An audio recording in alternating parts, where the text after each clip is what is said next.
Okay, I'll call this meeting of the Committee of the Whole to order. Roll call. Bittner. Here. Wonder. Here. Thompson. Here. Moore. Here. Shabu. Here. Morris. Here. Okay, everyone is here. Mayor Eva, did you want to do introductions? Here tonight is Greg Summers from the Summers Development Group. What he's going to go over is the potential development at the corner of Andrews and Lakeshore. Thank you. So we will start with a presentation by Mr. Summers, and after that, we will open up for questions and answers. If you do have questions after the presentation, first we will start with members of council, then we'll take questions from the audience. You'll be asked to go to the podium and ask your question there. I also ask that no one interrupt anyone else who is speaking. I want you guys to see, but Yeah. Act like you're Vanna White. I'm fine with that, whatever. We have that. I mean, I don't know. Yes. They have a copy. We have.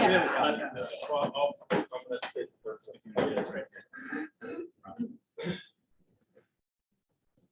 Good evening, Greg Summers, Summer Development Group. Appreciate the opportunity to speak this evening. We're excited about the new project. It submitted a copy of the updated site plan to the city for review. We're looking at 35 townhouses on the corner there of the old Jaegers Marina is located. I have some example renderings that I'd like to share as well. We're planning quality architectural elements. They'd be very nice looking units. They would be rentals. I'm not going to use the word apartment because they're not apartments, they're rental homes. So I feel like that's important because there's been some misconceptions there, it sounds like. But like I said, we're planning very high quality architectural aesthetics, and we have over 50% green space. So, you know, with our modified plan, we even got more green space in the previous plan. Beyond that too, I also want to comment, there's been some confusion about people that rent homes not paying taxes versus paying taxes. The property is still, we're projecting $6.5 million investment in the community with this project, but still generates significant tax revenue. Just for reference, over 30 years, our estimate would be around 1.7 million generated in taxes and over 350,000 in the city over 30 years. And I could, have more specific breakdown if anybody has any questions on that, but it would still be a tax revenue generator regardless of the fact that we're renting the houses. So with that, I'll open it up to questions to you guys and the audience. And I'm going to show the audience a few of the example renderings and you guys as well. Like I said, we're planning, quality architectural elements that would be part of the development plan. And, spelled out everything that we would do in terms of committing to high quality aesthetics. Everything we've ever done. We don't put up plain vinyl siding. We want to make them look good. So here's some examples of what look like one color scheme.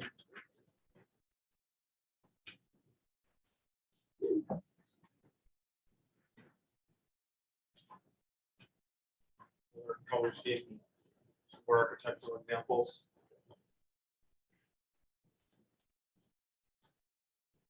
And then we have just an example of some of the rears.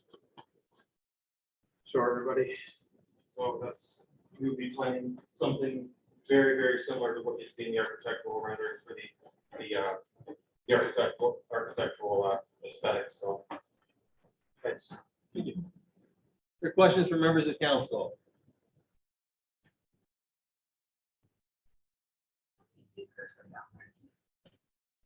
I have the survey file with me. I think it's approximately 2.6. 2.6.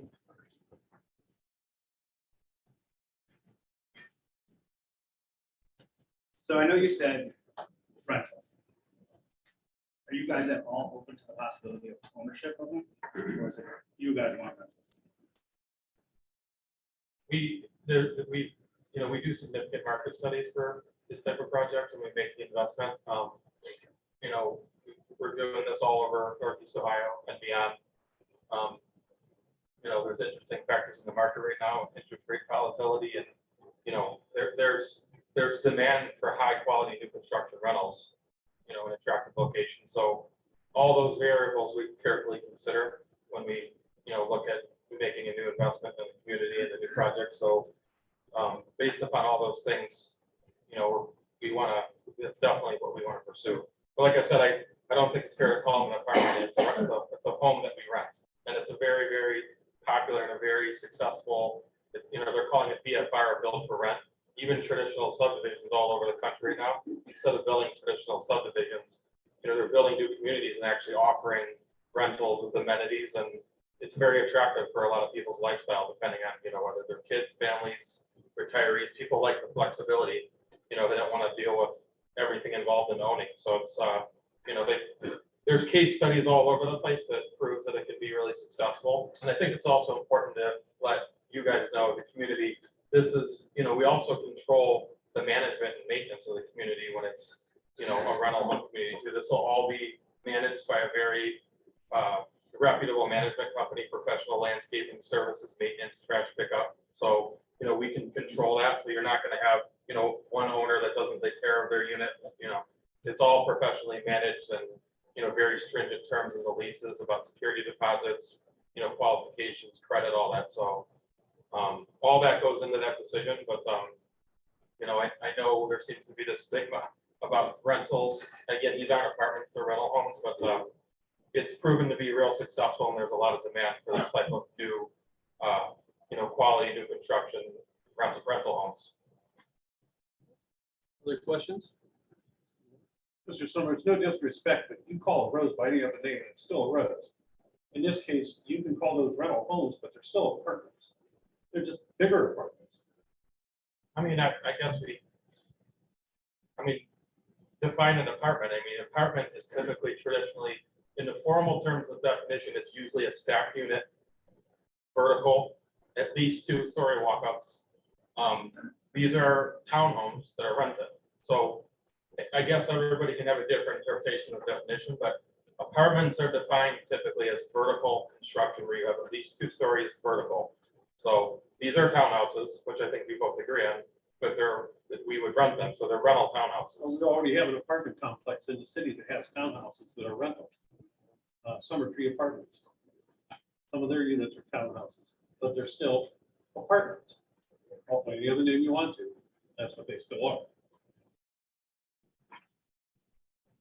I mean, I respect that, like I said, I guess it's how you perceive how they're defined, whether it's a rental townhome, rental unit apartment, but it's a home that we rent. I personally would, Mr. Benton brought up the point of ownership.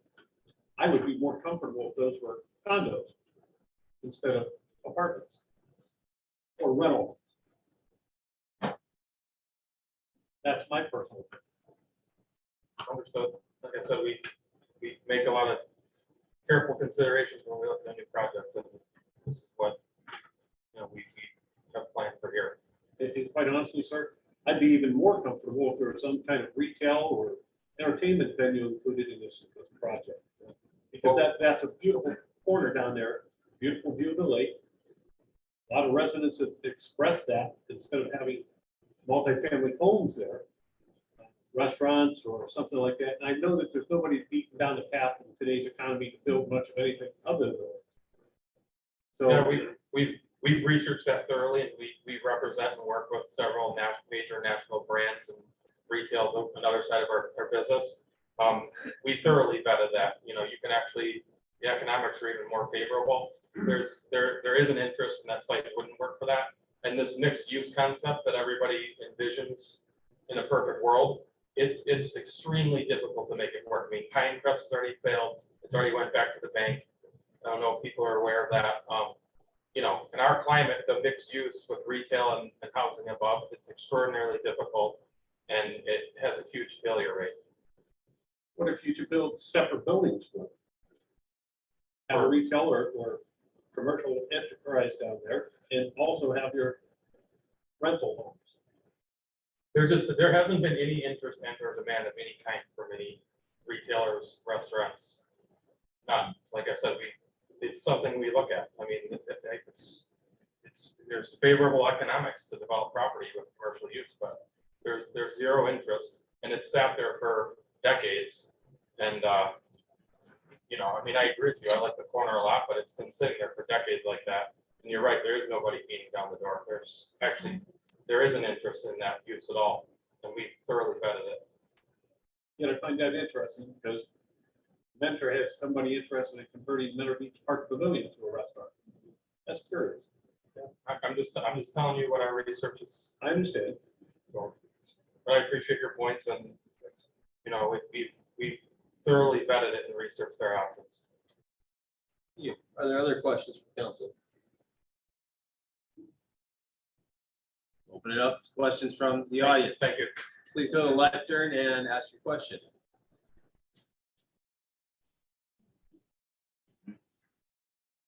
My name's Kathy, I live on Salida Road. I just have a question for you. And did you say 2.5 acres?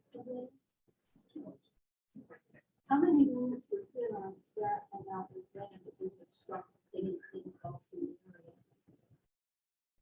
Do you want me to come back up and then answer all of our questions, or how do you guys want to? That's my only question. Oh, you can just answer from right there. It's Okay, fine. I just want to make sure. Yeah, no, that's doing fine. it the right way. Yeah. Can you clarify a little bit? You said not obstruct other things. I don't. Well, first of all, I need clarification on which corner we're on. Are we on the corner that if I go this way and turn right, it's the corner where the boats used to be at? Yes. Yes. Yeah, Okay, that's what I The thought. boat junkyard. My boat was back there, but okay. Okay, so my question is, first of all, there's gonna be a traffic issue. I live here, so I kind of know what that's like. There's gonna be congestion in the summer, definitely for the park, with people coming in and out. So what is the egress of it? Is there going to be opening on Lake Shore end, dams for people coming in and out? No, there's just going to be an opening on Park Street, and then there'll be individual driveways on Andrews and Lake Shore. But I mean, you're not talking about houses at all. I mean, even if somebody left their house a couple times a day, we're not talking a huge development that's going to drive hundreds of trips a day. Okay, back to my first question, approximately how many units would be on that property? We're planning 35. There's 35 on this plan. Okay, that's all. I need. Thank you.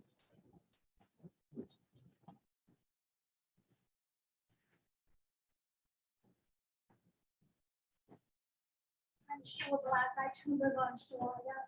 Mr. Summers, you mentioned that you have other projects in other communities. Would you tell us maybe what those communities Yes. are? The most recent one that we just completed is in the city of Twinsburg. It's called Wilcox Meadows.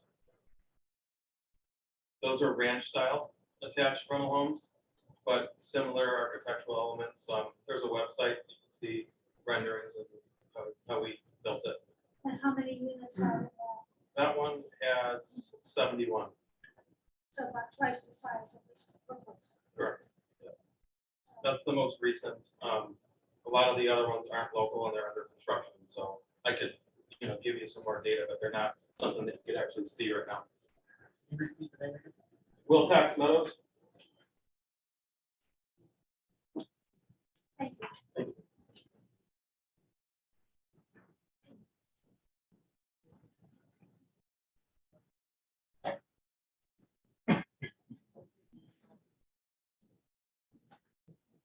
Juanita Miller, I live on Salida also.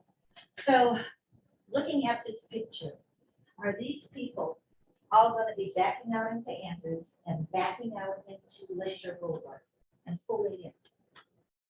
Yes, they have a driveway and they use it just like everybody uses a driveway. And this is a corner lot, therefore it's going to be obstructing the view as you're coming down Andrews and trying to turn onto Lake Shore.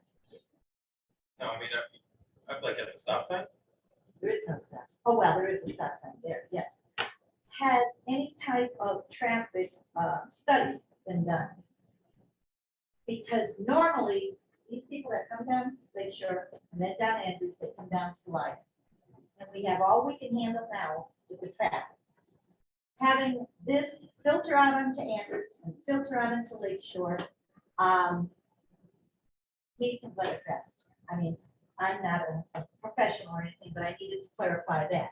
And then these units there, where do they're gonna go out? They could go down Park, or they could go north and south towards Lake Shore or come back down. No, I mean, I respect your comment.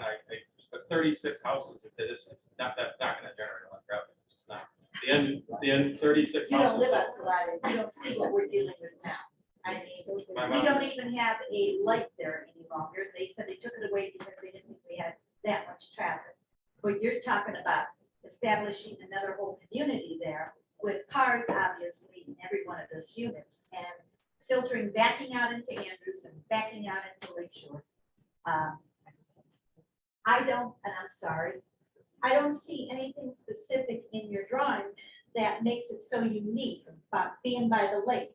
They look like cookie cutter, they may be high-end material, I'll give you that, I mean, I don't know. But they don't look like they represent any type of nautical feel or anything about being by the lake. It just looks like any other development that you would drive past, my opinion, I'm sorry.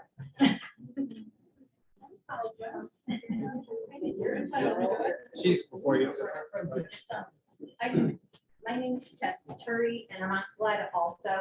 And kind of to follow up with Juanita's point, originally, we were told there would be like a common road and one access point out. I do think this is chaotic and would just not work as individual access to the road.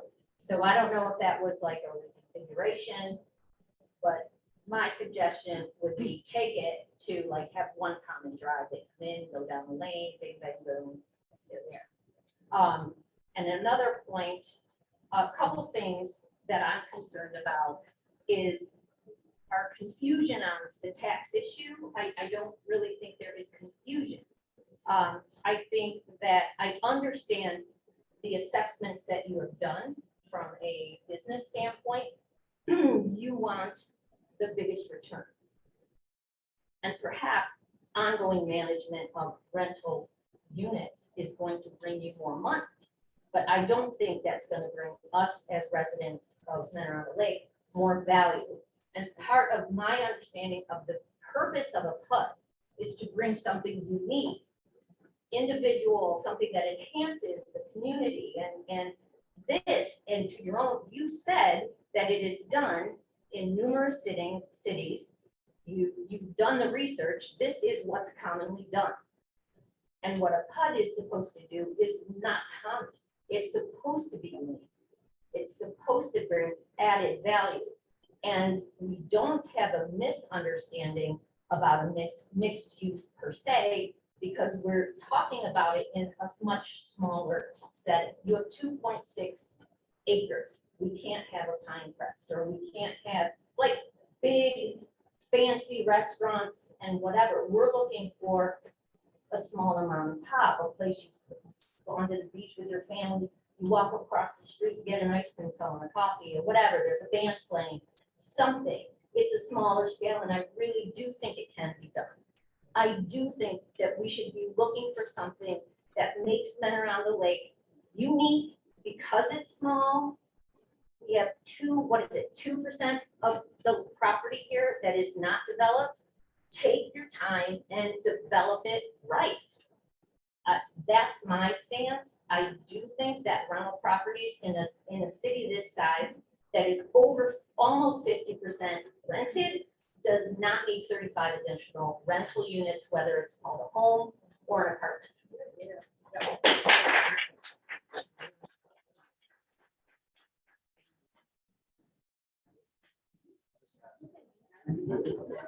Thanks, Greg, for coming in.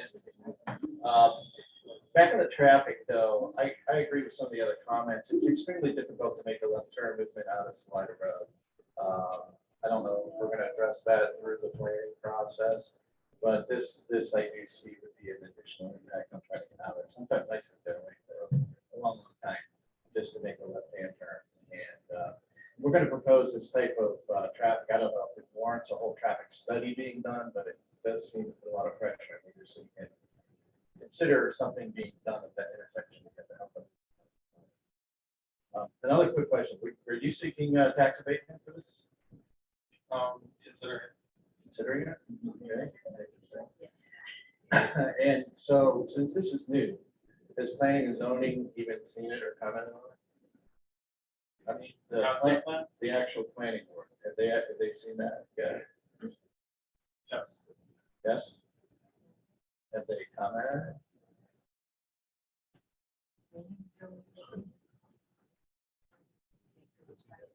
I don't think. Planning and zoning has not seen this updated site plan. No, This they site plan just came out this morning. Okay. Which I passed along. But we've shared, But- some concepts Right. throughout the process. So we still got a lot of wood to chop. Right? Yeah. All right, thank you.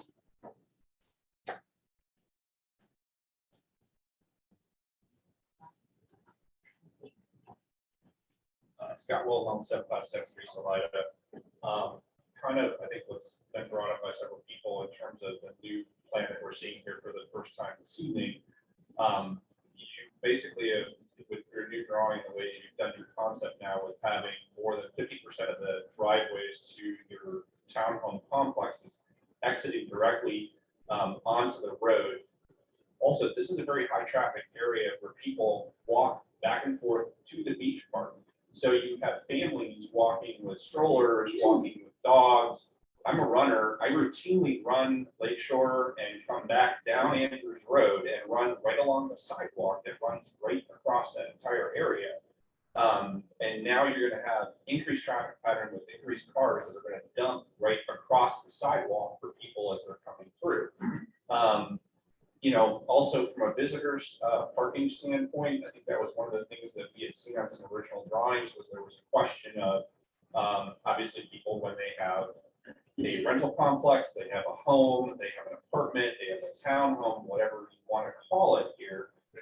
Essentially, you're going to have visitors that are also going to come.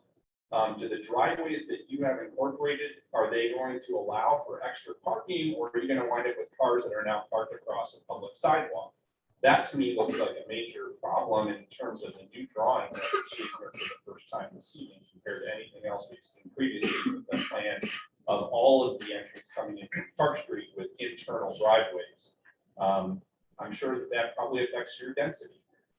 Density obviously is important I'm sure from a builder's perspective, for how many units you can get onto a certain amount of acreage. But I think it also has a potential big detriment for pedestrian activity and, again, traffic activity that's been mentioned here a couple of times. So I'm very concerned with this new plan that we're seeing for the first time here this evening. The logic behind the driveways fronting the main roads. Can't hear you. The logic behind the driveways fronting the main road is so you don't just see the rears of the units from the main road. You know, you'd see a more attractive aesthetic from the road. So that's why we, rather than, you know, just the rear units. I mean, Is there a problem with putting the front of the home closer to the sidewalk and putting the driveway at the back? And having a rear facing garage? I mean, I'm not trying to tell you how to build. no, it's all right. We looked at that option. Just curious. We did look at that option, but it doesn't work on the site. It's not enough space, but I'm just telling you, on this updated concept, the whole thinking was when you drive down that corridor, you wouldn't just see all rears of the new townhouses. I agree. Because the fronts are nicer, so the reason why we did that is because we thought it would look nicer when you drove through that corridor to see, you know, instead of rears, you'd see, you know, new construction, new homes, the fronts that are dressed up nicely with stone and shade, and, you know, that was our logic, but. I mean, do you agree that having, you know, more than 50% of your homes with driveways across a public sidewalk not being at all an issue? There's. Can you repeat that? Would you agree with me that having more than 50% of your units that now have a driveway that crosses public sidewalks along Andrews and along Lakeshore Boulevard is not a potential issue? People have garage parking, they have parking in the driveway, you know, so. I mean, Can you imagine backing out of your drive into that traffic? I mean,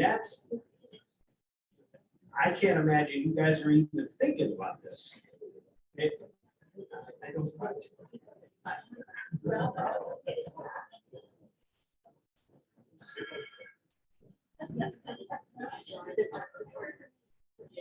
I'm Bill Cleveland, Select Road.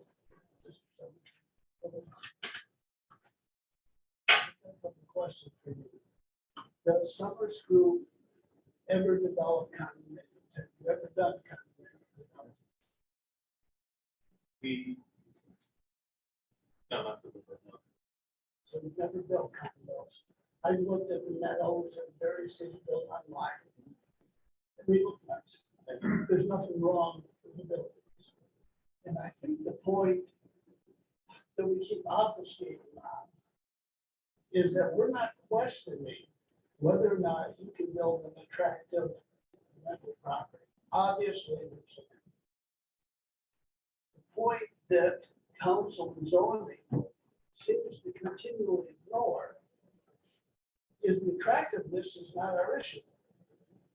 The community in general doesn't want more rental properties. Period. It's not about whether they're attractive or not. We know you can do that. As the neighbors pointed out, cities almost use up all this available property. We have a unique piece left to do something special. That's already been alluded to. This is not special. Further, financially, I own a bunch of rentals myself. I know how that works. It's an investment, cash flow, you get a return over time. It's very nice. Also, you can depreciate the properties. No doubt in my mind that Summers can make the most money off rentals. And it may be that since maybe you have plenty of cash, and you're not looking for a quick return, you want cash flow. And rentals does that for you. I understand that because that's what I do. So I'm capitalist, you're capitalist, we want what's best for your company. What's best for your company isn't necessarily what's best for the city. In the city, it is the residents that live here, the taxpaying homeowners. Clearly, a rental development would add some tax burden to the community. We've already done the calculations, and yes, $350,000 over 30 years, that's about $36,000 a year. It's useful, we can use that for something here in the city. There's not a lot of money. Then, of course, as Dave Shaboo had pointed out, tax abatement is available. I don't know why it wouldn't be for a private investment like this, it's simply about making money. But apparently it's on the books at the moment. And it would be silly for you not to apply for it. If somebody wants to give you free money, why would you ever say no? So the return on investment for us, the citizens, the taxpaying residents, the homeowners, we already have a pretty high tax rate. I'm not really interested in anything that puts more burden on my taxes. This development would, even don't get tax abatement. The revenue generated by this mostly doesn't come to Mentor on the Lake. And that it does come is not enough to carry the extra services, the school, fire, police department, and so on. There's no payback for the current homeowners here. Nothing. There's nothing for the current homeowners that's positive about this. There are other options that can be done. If people think the corner is an eyesore, the city has the wherewithal to condemn those two buildings. They haven't been sitting there for decades, by the way. They've been rented in use up until 2018, 4 years ago. Now they're apparently abandoned. The boats, 2 of the 3 boats can be salvage claim. The owners are dead. So we got a boat graveyard, we get them out of there. We don't need to have a apartment, a rental complex in order to get rid of 2 small derelict buildings and 3 boats. There's a lot of other ways we can do that. Call Bill Cleveland. I'll have that stuff done in 1 to 2 days. I'll have it. So, I just want to make the point that we appreciate Summers as a business, a good capitalist business. We need companies in this country that employ people, that make a profit. That's what made America great. So we're not against you in that way. We just don't want any more rentals. Period.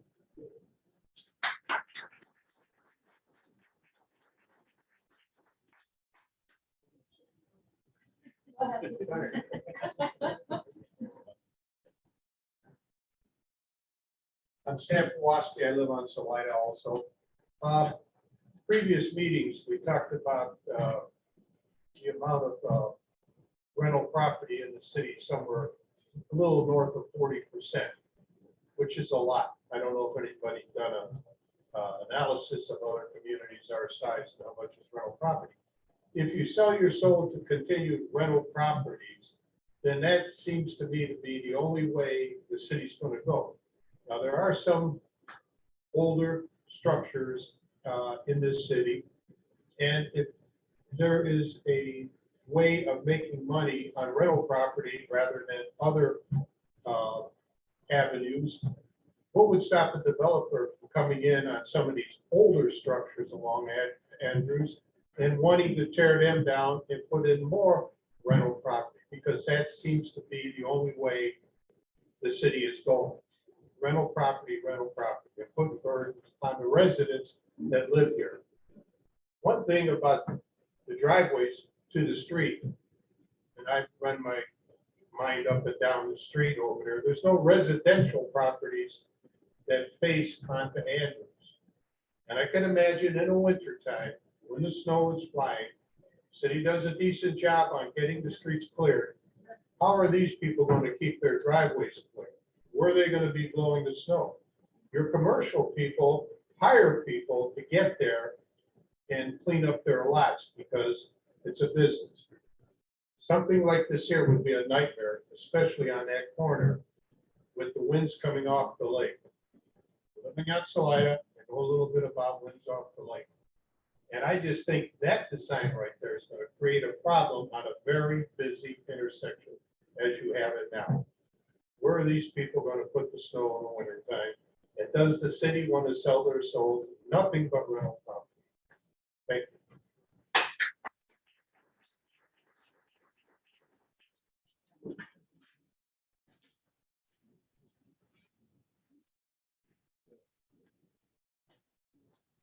I'm Donna Moses. I live in Andrews Place on Salida. Just a couple quick questions. I don't know if you can even answer this for me, but I'm gonna ask. What would these apartments rent for? We're projecting 15 to 1,700 a month. And then, I don't know if the city has an ordinance, Mentor on the Lake has an ordinance about sidewalk blockage with cars. That would be a real concern. Typically, the neighborhoods I've lived in, we've had that problem. People just don't care. And so now you have, is the city gonna enforce it? Are we gonna have to call the police because we can't, walk down the sidewalks? And again, this is a busy road. To step out into the street to get around the car, it's not practical, it's not safe. So that's a concern. One other question, just popped in my head, if I may. If you were to reverse the drives, make a common road here there, the backside of the building has to be exposed to the roads. What would be your opinion? Not your opinion, but what would be the availability of doing some kind of a, what's it called that? Where you put a Buffer and landscaping? Yes, yes. We're open to going back to the design of the drives aren't off the main road. We're open to that. That was our original But you concept. mentioned in that concept that you didn't want us looking at the backside of the building. But we would, So what for would the be- benefit of the existing residents and the new residents, we would definitely plan on some type of, strategic buffering, privacy fencing, for 100%. Okay, so you have property that is in that position right now, in all of your, in the buildings that you've done, wherever else you've built, like in Pittsburgh, wherever, I haven't seen that property.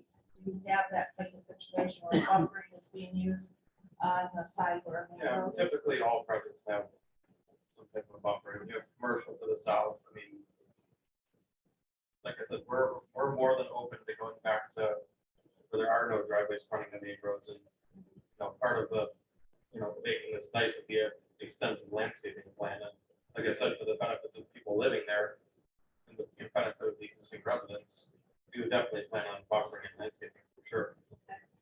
You mentioned fencing for buffering. Would that be your only option?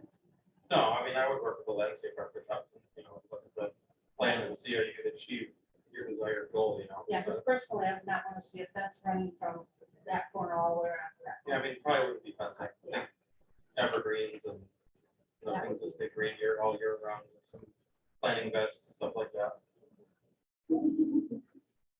Thank you. Thank you.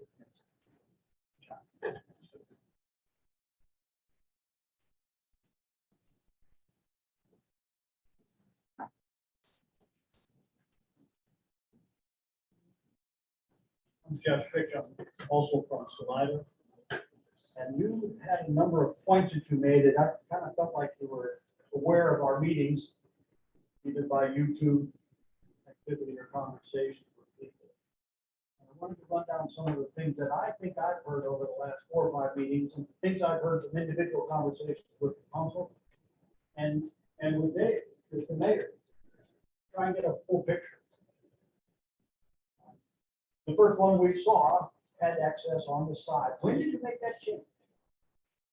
In the past iteration of the plan, When is, like, this week, last week? I mean, I got this new plan today, like a few hours ago. You got it. I did. When was the plan changed from the first one we saw to this? Approximately. Yeah, give me like a 10-day, 5-day, Past 30 days. 30 days. Takes time to turn this stuff around, so. Yeah, okay. But I mean, like I said, we're more than open to going back to that. Right.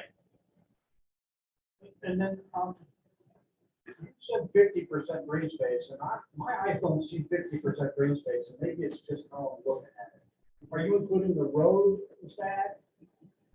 Is it open space? Does green space mean that it's Undeveloped. where there's space. not a building? Yes. So this is included in that? We don't count the road. Okay, So so everything around the perimeter So all between the- here, all this, just doesn't look like it to me. It's just my eyes. And I want to ask my question. This just looks like a straight line of buildings, even though there's little cubby holes in the door, right? Is there any potential, would you guys ever offset these in any way, shape, or form so that it doesn't look like a row of boxes with a little bit of architectural, Yeah, I mean, that's always, that's the back. that's always a priority, but So this would be the front. Have you ever set one forward a little bit or back a little bit? Now, before you go too far, I'll mention, we have a really nice condominium space down here on Salida called Monterey Bay. Have you ever driven that? no, I mean, I'll drive by. I grew up a mile from here my whole life, so. Where was I'm- that? I'm Green Oak. My mom lives in Green Oak, right, you know, I rushed it like through there, at the old Jamie's Beverage. So I'm local, so I'm not an out of town guy. I grew up a mile from here. Where was that? I live in Curly. Um, I don't like the density. It's just too much. For me, if you took one building out and kind of made it a little more architecturally interesting rather than a box with facades, is something that would be interesting to me. But that's at one point. You talked about market studies and you talked about we vetted and so those things, and you also talked about details on the tax plan and that we could get access to that. How do we do that? How do we more closely understand what your market studies consisted of and what your tax plan numbers really are? And what professional management means, is that Summers or is that somebody else? And those kind of things are important to be understanding why you make your business decisions like you have. Yeah, we should exchange contact information. That's a long list, so we can talk or exchange Well, contact. we have time. Yeah. They're not gonna decide today or tomorrow. Um, I'll share what I heard other people say too. Comparing us to Pinecrest is not polite. It's just not understanding of who this community is and what that community is. I wasn't comparing the community, I was comparing the mixed use. And the technical I difference, get you, I get you, PUD, and I get you. I wasn't comparing the communities, I was comparing the concepts. I get you. But the concept can't be compared either. They're just not the same. You can't say that's apples and this is oranges. You could say that's vegetables and this is apples. They're just not close enough that you can use it as comparison, even in mixed use. It just doesn't make sense. One of the things that the community talked about a lot here is this jewel. We've heard that word a lot of times. For 5 meetings, everyone knows it, and someone has always said there's a jewel at the north end of Andrews Road. You know that because you lived up there. It has been underdeveloped as an opportunity space for economic development. The landowner who's now has that property either came to you or you went to her. We don't know that story. We have information that we can surmise something, and we don't know. It's never been promoted for economic development use, except for her. So it's not fair to compare it that way. But for me to understand your market studies, see what they are, and see who you really looked at. Was it Starbucks like their Chardon opportunity? Is that the? There's very technical market parameters that these corporations look at. And, I mean, they're all numbers, you know. These corporations, I mean, Starbucks, you know, Right. the nice quality retail brands that are national, have thousands of stores all over the place. They have advanced calculations because they prospect thousands of sites a month, you know? So, you know, when they look at something, they can pull, you know, they have software and tons of human resources. They can pull all types of data points, population, traffic counts, per capita income, all that. So, I worked in economic development for 30 years. so yeah, you know how I it get works. that, right. I really like the point that Tess made about, that doesn't include mom and pop. We don't know what that is yet. The study hasn't been done to do that. So we don't know that yet. The same kind of a feel happens in leave all the time. And they have a, you know, a thriving, at least seasonal, and many times longer than seasonal businesses out there. Along similar kinds of runs. Andrew Road, Retro Boulevard, similar kind of spaces, seasonal markets. So I don't know if you've studied that for this place. I know I haven't studied that, but I don't know if anybody has studied that. Dave, you know if anybody studied that? Not that I'm aware of. Okay. So we, you know, there's just unstudied things here. Even all your market studies may not line up to what some of these people think might be cool for their community.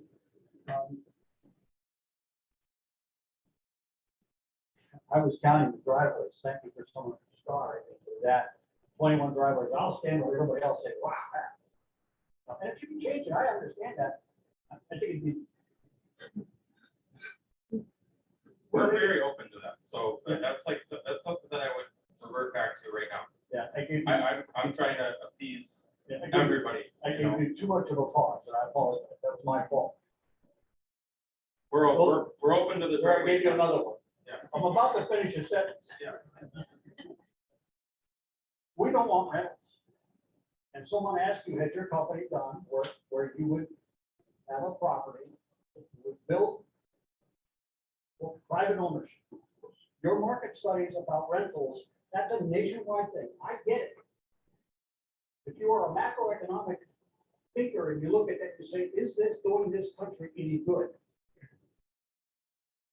If 37% and growing numbers of homes where people live are rentals, meaning they're paying someone else to get richer and their wealth is not generated. So that wealth generation gap is a problem at a macroeconomic and social economic scale all over. We in this town are already above the national average for rental homes where people live. Call it an apartment, call it condos, call it a house. We're above the national average already.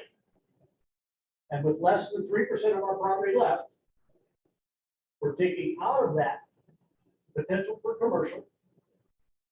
That's a part of that 3%. Taken out of that potential for commercial, which is higher tax revenues. And leaving that property as a cash flow resource for Summers Group. And you said you haven't decided on abatements or not. I talked with the school system. I know what they think about it. I talked to the county auditor. I know what they think about the tax revenues that would project. I'll be glad to compare my notes to yours when we have a meeting to find out. Rental properties everywhere do not increase their tax value at the same rate of home-owned properties. They never will because they don't turn over. Even though they're taxed at the beginning at a commercial rate, they do not grow at the same rates of privately owned properties. And we've had some people, I'll defend some of my neighbors because I've heard people criticize my neighbors because they're renters also. Well, they live right here. All of their income comes right back into this community, and their taxes are paying into this community, not paying into another community. Corporate offices in Chardon, private homes, wherever your folks live. And I don't think jobs is an argument. You won't make that many jobs for a mentor in the Lake Susan by building those buildings here. So I hope we don't hear that as an argument. So well, we're going to create jobs. I don't know that you will in Mentor Lake. So, sorry for my long comments, but thanks for the opportunity. You said I can come talk and look at your research. But we're doing our own research. We just have to see the effect. But I think it was a mantra a while ago. Someone said, I'm not sure who it was. No more rentals. No more rentals is the view in this community right now. And if you can modify that, that'd be great.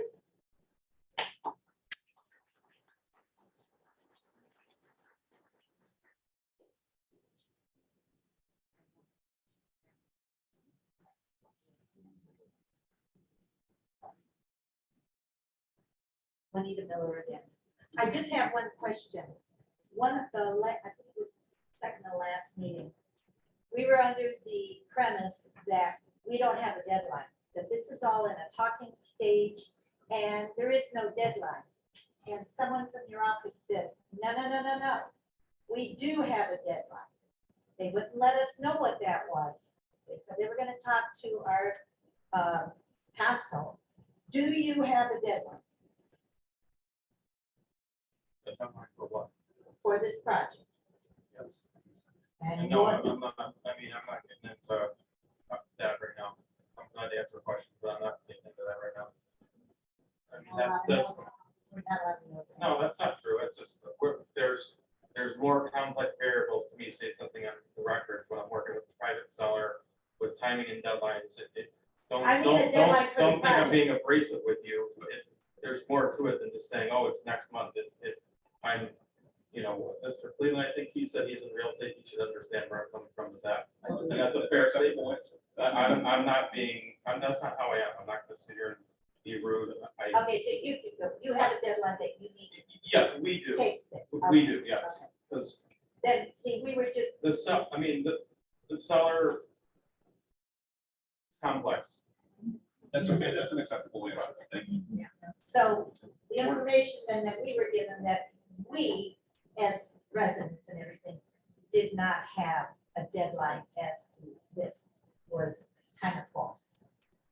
No, I understand. It didn't come from me. I'm just Yeah, I answering understand. what I'm able to answer, so. All right, just wanted to clear that up. Just wanted to clear that up. I'll clarify that we as council do not have a deadline. They may have a deadline, but council does not. We don't work. Thank you. Thank you. Sheriff. That's what we wanted to clear up. That's what we wanted. I'd like to just clarify one thing, if you can help me, Mr. Summers. You mentioned that over 30 years, $350,000 in revenues into the city. Yeah, I'll share my projections with you. We have an economic planning tool and, you know, we base it on certain calculations. And we do finance, you know, complex financing and pro formas like this and, you know, larger scale projects. So I'd be fine sharing that with you, how we calculate that. And I'm not questioning that. I appreciate you And sharing. you have to make some assumptions, Of course, you know. of course. And I don't think those are unreasonable assumptions. The question is, that $37,000 a year that the city would get back from the revenues from the rentals. What happens to that if tax abatement is brought into play? How does it affect those numbers? Yes. And that's part of our analysis. Like I said, I'm glad to share that with you. Obviously, there's an offset period where you have abatement and the tax rates are different for a certain period of time, but we look at it the entire life of it. During abatement, post abatement. Well, here's the deal. I'm 76, chances are I'm not going to be around for years. Don't see it. You know, you never know. Probably not. So I'm not really interested in 30 years. Now, what I am interested in is say the next 10 years, because I understand that the abatement program we had can go out as long as 10 years. It did when we gave abatement to the Belton over where Marx is. And the selling point was, oh, look at all the money we're gonna bring into the town, all the jobs. I talk to the people in those stores all the time. Hardly anybody that works in that development lives in Denver on the Lake. So much for jobs for residents of Denver on the Lake. I don't know where all the tax money goes or how much the city gets out of it, hopefully something. But for 10 years, did we get nothing? Or just a reduced amount? I don't know how big it works, if it's a percentage, or guess what? We're gonna put the extra burden on the city, but for X number of years, you won't get any tax money, you won't get anything. And that's even $37,000, I'll tell you what, if you agree not to put in rentals, I'll give the city $37,000 a year. Of that.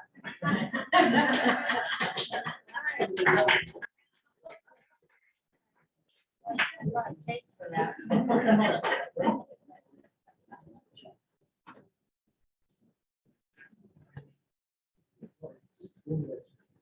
Are there any other questions? Any- Chris Schick, I live on Salida. You live in Kirtland, lovely community. The rental rate in Kirtland is somewhere south of 20%. 15. See, that's well south. And how would you feel if Kirtland was going north of 40% in rental as a resident? Do you think that would benefit your community or not? My honest answer is that everybody's using rentals, a very broad term. All rentals aren't created equal. There's different products. There's senior housing. There's rentals that rent for $400 a month. There's subsidized rentals. There's rentals that are $2,000 a month. The economics vary on all of them. So it's not fair to group it in as rental as one broad term. That's not a fair assessment. So as a Kirtland resident, if they were bringing in a really nice product and it made sense, or, you know, I'd have to know the exact scenario. You can't just say rental as a broad term. It's not a fair assessment. Okay. So I need to know more.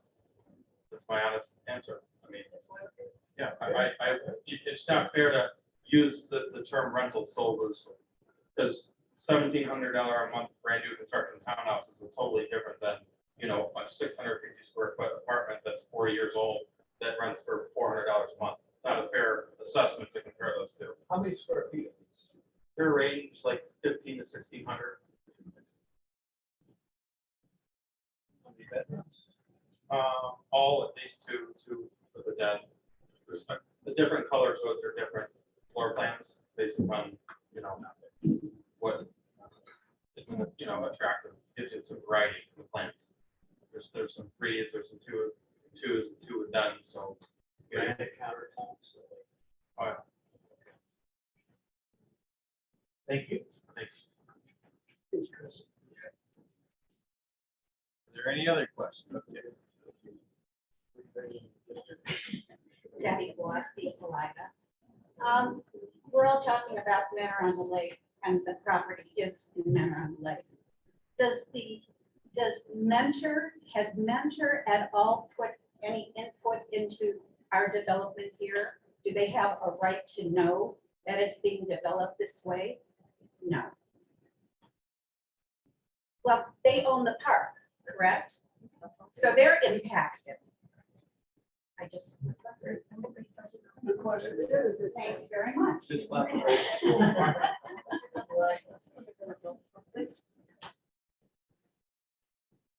Are there any residents who don't live on Salida that would like to? Or do we only have residents that live on Salida? Got the most traffic. No. Hello, I don't live on Salida. I'm Renee. I live on Sharon Drive. I will say that I am not a fan of these driveways coming out to the main road either. There's a lot of disabled people, and the sidewalks are important, and to be clear. And I am well aware that there are cars that park on Murray Parkway, I believe, all the time across the sidewalks. So saying we have a ordinance does not mean that we'll stop them. And we have too many disabled people that live in this community, that should be well known, that should die. In my opinion, thank you very much. I do have one more comment. You mentioned Mentor.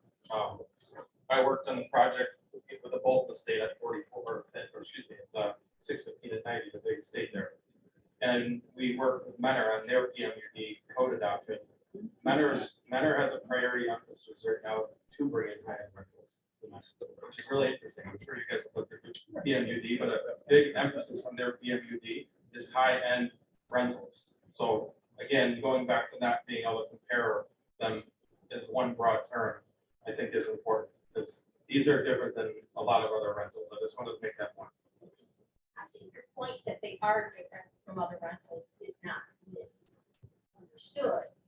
How much empty property is there in Mentor? What is the size of Mentor? I think what we're trying to get across is that I don't think you can apply the mass, mega data analysis when it comes to a profit in a city like Mentor on the Lake with such little open space left to develop. The biggest chunk of that, less than 3%, is lake facing. I think what we're trying to get across is that it shouldn't be the cookie cutter mentality. And I understand making a profit. Believe me, I'm trying to live and pay my bills too. So I understand that piece. But I was reading articles over the weekend on developing lakefront properties. Now, although this isn't right on the lake, there's a direct, constant access to the lake, with the park being right across from it. Have you spent any time or effort to not plug the general, number crunching that gets done when you're looking to engage big box chains, but to say we have this community of X amount of people, this many of them who live within walking distance of this space or a less than 5-minute drive to it.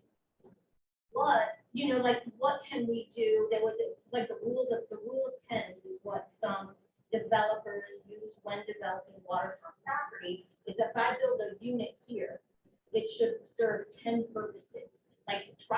And maybe it wouldn't work in this setting, but think of if I put one building here, it should serve more than just one function. And what I'm looking at here is 35 buildings, no matter how nicely they're built, but it's serving one function, right? And it's not to benefit the city financially. It really isn't.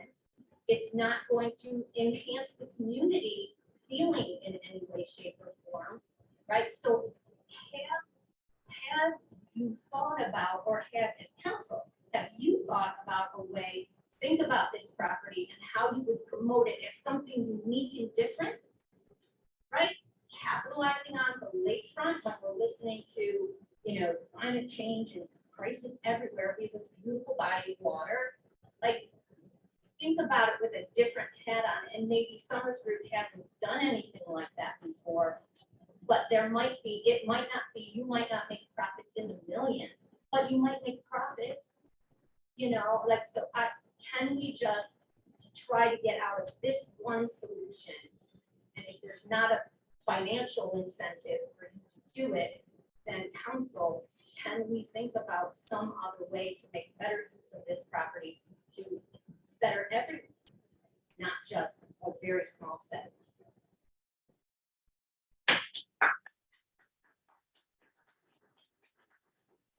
I'd like to comment on that.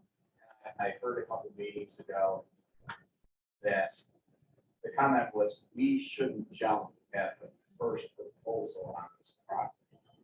Now, I'm not sure who the we was, but I took it as the city. Okay, we as the city don't own this property. Okay, we as the city didn't own anything when Mark's owned. All of this property is privately owned. And dealing with the property owner that Mr. Summers is dealing with now, I've had several conversations with her, and he could probably generally tell you the conversations, how many conversations he has had with her. I could tell you I've had several conversations about different options down there, and it just wasn't gonna fly with her. And the last conversation I had with her was a couple weeks ago. Not that this matters, but she said, I wanted a hotel down there. Okay, now, but she said, these guys pursued this opportunity. They are very professional. They handle themselves very well. All of their developments that they do are all turn out professional. And if you want to get into just a little bit about how the back and forth was with the property. A few hours. Yeah, there you go. It's just a significant challenge over years.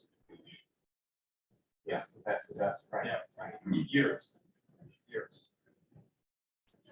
So I just want to up here, so I'm not talking to the wall. So I do understand that, but that is being passive and like I'm saying, have a plan for this, the 2 or 3% of open space in Mentor on the Lake, and then pursue that interest. And I understand the complexities of the owner, Elaine Green, not that that matters, I'm sure everyone knew it. I I get that, it's difficult, but I don't think that this is a solution. So I say if she is unwilling to hear, I mean, it's her property, right? She can do what she wants. But also then, we have a city, we have ordinances that I personally don't think only should be enforced when people complain about them. I would say if like declare it like there, I went and took pictures over the weekend of the property when I was measuring the distance of all the buildings up Andrews to Biggie's. And none of them were the same distance. So like there are things that you could be doing as city council that would represent our interests. And building a plan for this might inspire someone like Elaine, I don't know, or a developer that sees the potential in this for something other than what is going on and probably very beneficial in large communities. I don't think this is a bad idea. I think it's a bad idea for a city of this size. And I think it would be all of us. And I think we as residents should get involved in it and build a plan for this and build a robust little tiny 2.6 acre something. And then maybe present that to other people and see what happens and find the property owner until that space is brought up to code or to standards. That would be my option. And like, we should take that, we should make the effort. Not that you haven't worked, and I know this means a lot to all of you, but I think we could be doing a better job. All of us. Correct. I have a question. Now, we understand she owns that property, but isn't that how all of this started? She needs the zoning change in order to do this. Right. That's where you all do have the power. She may own that piece of land, but don't you have to change the zoning laws for her to do this? Okay. Okay, that's my point. And why would we do that? That's the question. We're still looking for the benefit to the city and the property owners here. We just don't see the benefit. I know Elaine. I've known her for 30 years. She's a hard ass businesswoman. She's very bright, graduated bachelor with honors, George Washington Law School, smart gal. Not senile, 1 year older than me. We don't have to change the zoning. So Elaine and Summers can do their deal. Zoning is here to control what happens in the city. That's their job. And they can do it. They can condemn those eyesore buildings if they're an eyesore to you. You can have the boats towed out of there. You can look for other options. Monterey Bay has 6 units per acre. Malcolm Mackey made a fortune on that. He made $2 million. He did real well. Summers may not build condos. I'm not pushing condos, but I'll support almost anything that's not rental units. So let's use the control we have. I don't understand what appears to be an obsession So I of would some just, of the city fathers to fill that property up with something. Why? I would just make a suggestion that this is a community development planning meeting, which was an opportunity for Mr. Summers to come and speak to us, and we appreciate you coming and giving us internal feedback into more of the process. That's very important for all of us.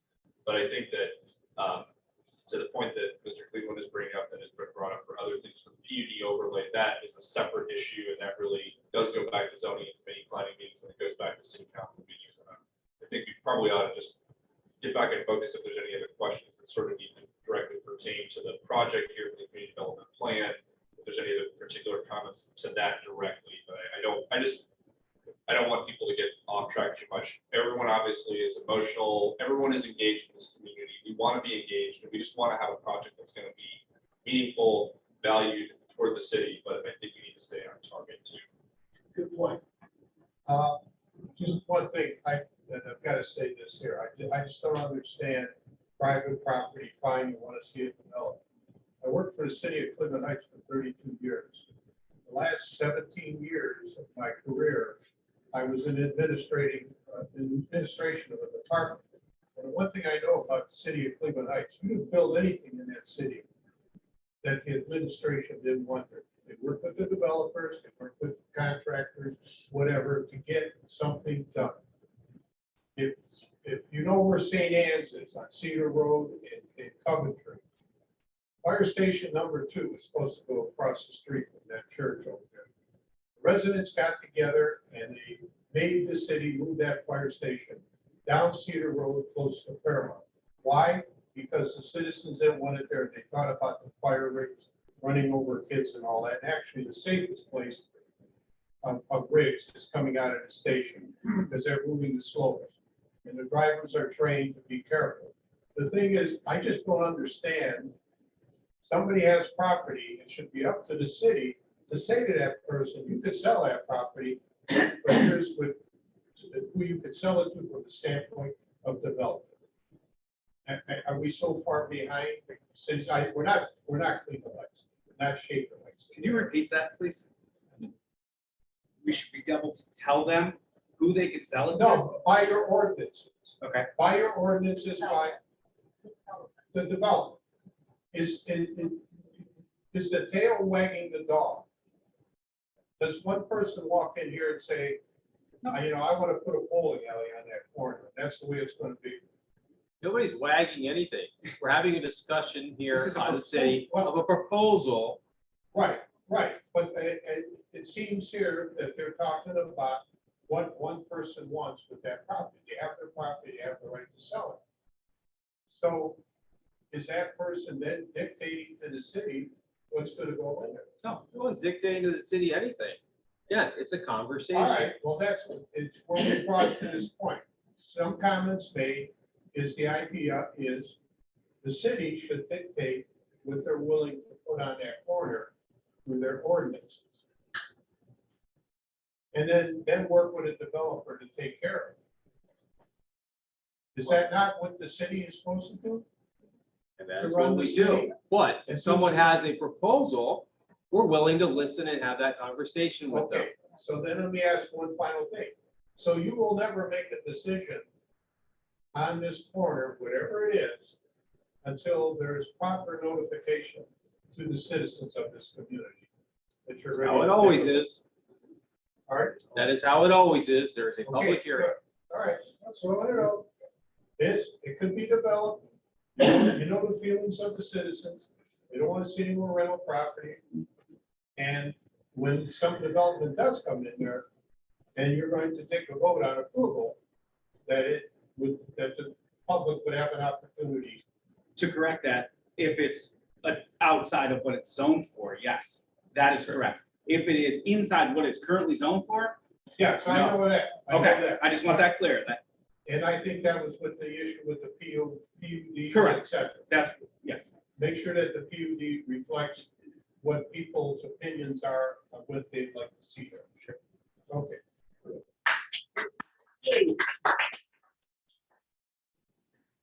I ask a question? Another question? Sure. So is that property currently zoned, or as someone has stated, she may want to put a hotel there? Can she currently build a hotel there? Yes. I'm asking, I don't know. No, No, it's not allowed in that business district. Thank you. That's for somebody else that doesn't live on Salida. I'm Dorinda Myers and live on Sharon Drive also. Lived here 53 years and plus still counting. If this rental development goes through, you said a management company is going to take over and manage the complex? Like the property and all that stuff? That's all the maintenance, landscaping. Or maintenance? Upkeep. On the Most communities are like that. They'll have a professional manager that's established with staff and Okay, resources and, they take care of all the maintenance, landscaping, Okay, everything. And who's in charge of that maintenance company then, or that management company? Do you oversee them, or is it up to the city to get on that management company to take care of their No, complex? we engage them. Okay. I only asked, I lived, the house next door to me was a rental house for years. And I can tell you when it's a rental property, the residents don't care what it looks like. They don't keep up the property, they don't care what happens, they don't care. I was lucky and I had some, people renting that house there for about 5 or so years. They cared about the place as if it was their own home. But the majority of the other renters that rented that house, they didn't care. They didn't care what it looked like, they didn't care if they mowed the lawn, they didn't care if they did anything with the landscape, anything.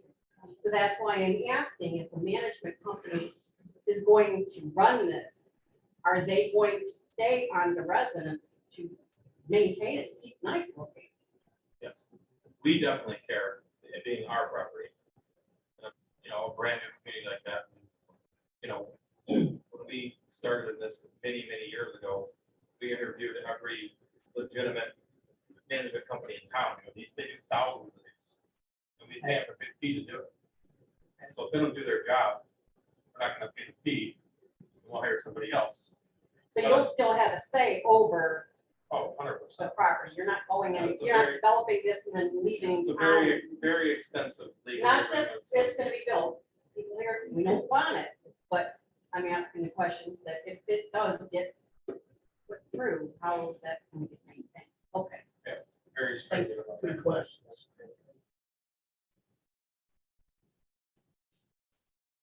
Any other questions? Anybody on council have questions? It's more of a statement than anything. You're telling us that you did all these studies and stuff about how small business and stuff won't work if you do them in a whatever split level situation. But I can walk you around the city and show you a snow cone shop that's thriving, an ice cream shop, rolling rink. So that might not be the case for anywhere else, but here, we have some business opportunity, we got some goofy stuff that's really thriving. You just told everybody in here that this snow cone shop is gonna be the huge thing, they will laugh at it, but you know what, it's working because it's a small community that supports these things. No, that's a fair point, and Mr. Cleveland could say, he said he's got a lot of real estate experience. Infrastructure costs now, and what it costs to build even a building for like a restaurant operator, and the rents that you'd have to sustain to make that work are extremely challenging, especially in a small market. That's all I'm saying. So I would, you know, we would love to build a Starbucks or a high-end restaurant there, but I know what it costs to build them, and I know what you have to charge as well, it's the rent to make the economics work, and it creates an extreme challenge. This is a small market. So we, again, not to keep referencing Mr. Cleveland, you have experience in this. Like we wanted to look at other uses, but again, this is a very small market. And again, costs are higher than ever right now, out of control. So, you know, even to build, you know, to build one new building. For example. Want to build this right now? What's that? Begs the question, why would you want to build this right now? There's no, it's because there's still plenty of demand for quality housing. So, and commercial construction costs versus residential are immensely different too. So. Thank you. Mrs. Moore had a question. I keep hearing from you guys, mixed use. I want to understand what you mean by mixed use, because what I'm thinking may not be what you're thinking. So could somebody please tell me, when you say mixed use, what are you meaning by mixed use? I think what the kind of sentiment is, like, if you go down into downtown Willoughby, they have all those new condos built that they have like a small business underneath the condo, and you can buy the condo on top. I think that's kind of the implication, right? Is that we have some business structure involved with this. Okay. That is actually already in our business code. If somebody wanted to buy a property on Andrews Road and build mixed use, they already can do that without anything having to be rezoned. So that is already there and available. So if a developer wanted to do that, they could come in here and present a plan. Unfortunately, we don't have anybody presenting it. Michelle, Yes, that mixed use that was just mentioned yes. involves, I believe, ownership of the residents above the shop.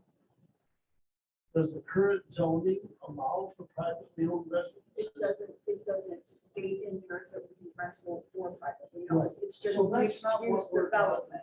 We being the group that's here, No, we're and not that's, talking about a rental over a business. We're talking about a owner-owned, owner-occupied residence.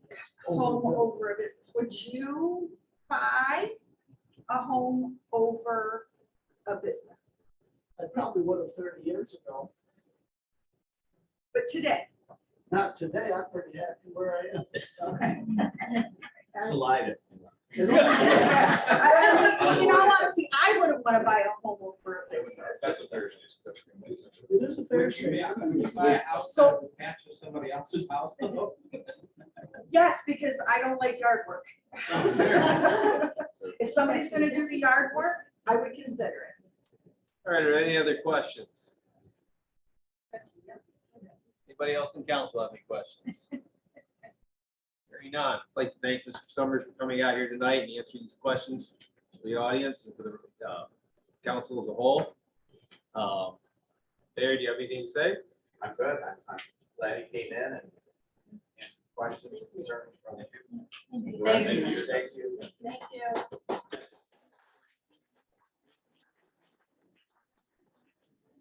I think a motion for adjournment. So made. Second. By Mrs. Thompson, seconded by Mr. Bittner. Vote by acclamation. All in favor, please say aye. Aye. Anybody opposed, say nay. Okay, we are adjourned. Well, now that it's home. For the last year.